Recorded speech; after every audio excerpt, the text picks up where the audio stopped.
Hello friends, రేపటి complete episode ఇప్పుడు ఈ వీడియోలో చూడండి. ఇక తులసి బాధపడుతూ, నా మెడలో ఎవరు తాళి కట్టారో నీకు తెలుసు కదా అమ్మవారు, మరి నాకు అనుజ్ఞనివ్వు. ఎవరు తాళి కట్టారో చెప్పు తల్లి. ఆ మహత్యం నీకుంది, కానీ నాకెందుకు ఇన్ని కష్టాలు పెడుతున్నావు? నేనెవరికి ఏ అన్యాయం చేశానని అందరూ నన్ను వేలెత్తి చూపుతున్నారు అనుకుంటూ ఇక తులసి బాధపడుతుంటే, ఇటు ఏమో కళ్ళు లేని ముసలావిడ వెళ్తుంటే ఇక సిద్ధు వెంటనే, ఏంటి బామ్మ, ఎక్కడికి వెళ్తున్నావు? కాస్త నెమ్మదిగా నడువు బామ్మ, లేకపోతే కింద పడిపోతావు అనుకుంటూ సిద్ధు ఇక బామ్మను ముట్టుకోగానే ఇక బామ్మ మనసులో, వీడే కదా రాత్రి నా చేయిని తొక్కింది, అంటే తులసి మెడలో తాళి కట్టింది వీడే. నాకు తెలిసింది, వీణ్ణి ఎలాగైనా బంధించాలి. వీడే, నాకు బాగా తెలుసు, తులసి మెడలో తాళి కట్టాడు. ఇప్పుడు కనుక నేను గట్టిగా అరిస్తే వీడు పారిపోతాడు అనుకుంటూ బామ్మ తెలివితేటలతో, బాబు నాకు కళ్ళు కనబడవు కదా, అక్కడ కాస్త బ్యాగ్ ఉంది, తెచ్చియవా? అయ్యో బామ్మ, నేను ఇస్తాలే, పద. ఎక్కడుంది బామ్మ? ఆ రూమ్లో లోపల ఉంది, కాస్త ఇవ్వవా బాబు? అలాగే బామ్మ అనుకుంటూ ఇక సిద్ధు రూమ్లోకి వెళ్ళగానే ఇక బామ్మ తెలివితేటలతో రూమ్ని లాక్ వేసి ఇక గట్టిగా అరుస్తూ, తులసి ఎక్కడున్నావు? ఎక్కడున్నా నా దగ్గరికి వచ్చేసే. ఆ దొంగ దొరికాడమ్మా, నీ మెడలో తాళి కట్టింది ఎవరో తెలిసిందమ్మా. ఇది విని తులసి సంతోషపడుతూ, బామ్మ నువ్వు చెప్పేది నిజమేనా? మరి అతను ఎక్కడున్నాడు? నేను వాణ్ణి రూమ్లో బంధించానమ్మా, పద వెళ్ళి చూద్దాం. దామ్మ నీకు చూపెడతాను అనుకుంటే ఇక బామ్మ తులసిని తీసుకెళ్ళగానే, ఈ రూమ్లోనే అమ్మ బంధించాను, ఓపెన్ చేసి చూడమ్మా. ఇక తులసి టెన్షన్ పడుతూ రూమ్ని ఓపెన్ చేయగానే ఇక సిద్ధుని చూసి ఒక్కసారిగా షాక్ అవుతుంది. నువ్వేంటి ఈ రూమ్లో ఉన్నావు? అంటే అది తులసి, ఈ బామ్మకి ఏదో బ్యాగ్ కావాలంటే రూమ్లోకి వచ్చాను, కానీ ఈ బామ్మ ఏమో రూమ్కి లాక్ వేసింది. అయ్యో అమ్మ, తులసి వీడి మాటలు నమ్మకు, నా చేయిని తొక్కింది వీడే, అంటే నీ మెడలో తాళి కట్టింది వీడే. ఇక తులసి బాధపడుతూ, లేదు బామ్మ, అయినా నా మెడలో ఈ సిద్ధు ఎందుకు తాళి కడతాడు? ఆల్రెడీ సిద్ధుకి కనిష్క అనే అమ్మాయితో ఎంగేజ్మెంట్ అయింది బామ్మ.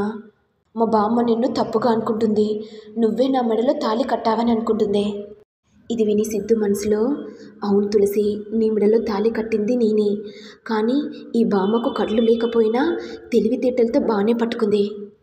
ఇది ఇలా ఉండగా ఇక జయనందన్ జాను షాపింగ్ చేసుకొని బయటికి వస్తుండగా ఇక ప్రెస్ మీడియా వాళ్ళందరూ జాను దగ్గరికి వచ్చి, మీకు విషయం తెలుసా జాను గారు?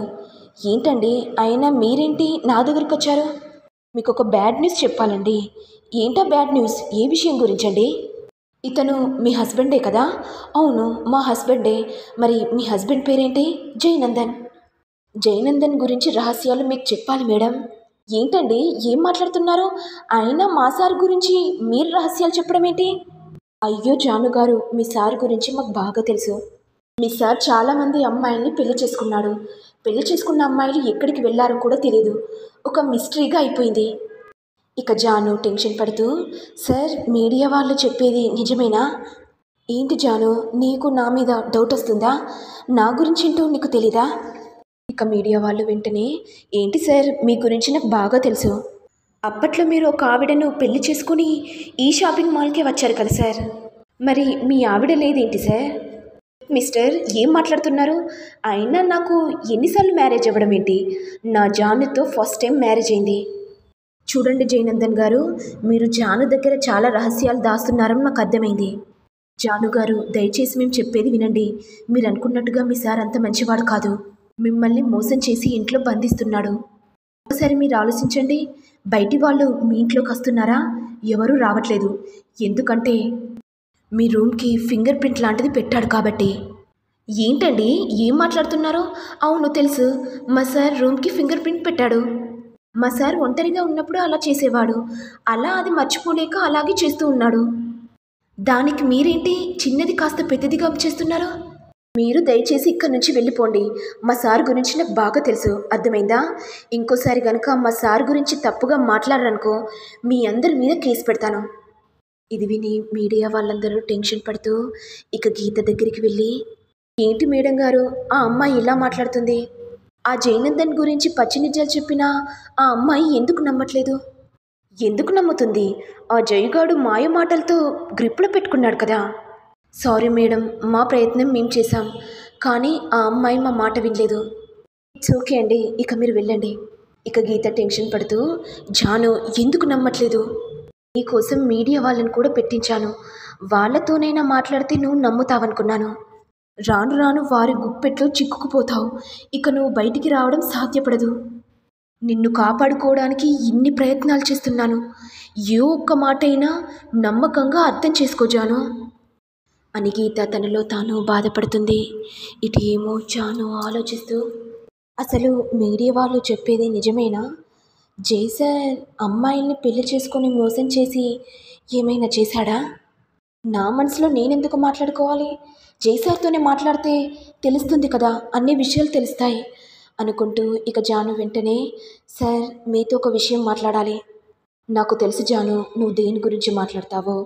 ఆ మీడియా వాళ్ళన్న మాటలకు నీకు డౌట్ వస్తుంది కదా? అవును సార్. మరి వాళ్ళు ఎందుకు అలా మాట్లాడారు సార్? అయినా మీ మంచి మనసు వాళ్ళెందుకు అర్థం చేసుకోవట్లేదు సార్?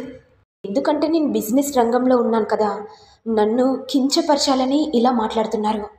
అది సార్ బిజినెస్ పరంగా అంటే బిజినెస్లో లాస్ చేస్తారు, కానీ మీ గురించి ఎందుకు సార్ ఇలా మాట్లాడతారు? ఇక జయనందన్ మనసులో, జాను తిక్కు తిక్కు మాటలు మాట్లాడకు. ఇప్పుడే నేను ఫ్రస్ట్రేషన్లో ఉన్నాను. ఇంకా నా కోపాన్ని తెప్పించకు. నేనేం మాట్లాడతానో నాకే తెలీదు. ఏంటి సార్ ఏం మాట్లాడట్లేదు? నేను అడిగిన క్వశ్చన్కి సమాధానం ఇంకా ఇవ్వలేదు. ఏంటి జాను, నువ్వు కూడా నమ్ముతున్నావా? నేను అమ్మాయిల్ని పెళ్లి చేసుకొని మోసం చేసే వాళ్ళ కనిపిస్తున్నానా? చెప్పు జాను. నేను అలా కనిపిస్తే ఇప్పుడే మీ ఇంటికి వెళ్ళిపో. నీకు అభ్యంతరం లేదు. నువ్వెప్పుడు సంతోషంగా ఉండాలని కోరుకుంటాను. నాకు నువ్వు, నీకు నేను అనుకుంటాను. కానీ నువ్వెందుకు జాను నా మీద డౌట్ పడుతున్నావు? సారీ సార్, నన్ను క్షమించండి. ఆ మీడియా వాళ్ళు అలా మాట్లాడేసరికి ఏం మాట్లాడాలనో అర్థం కాక అట్లా మాట్లాడాను.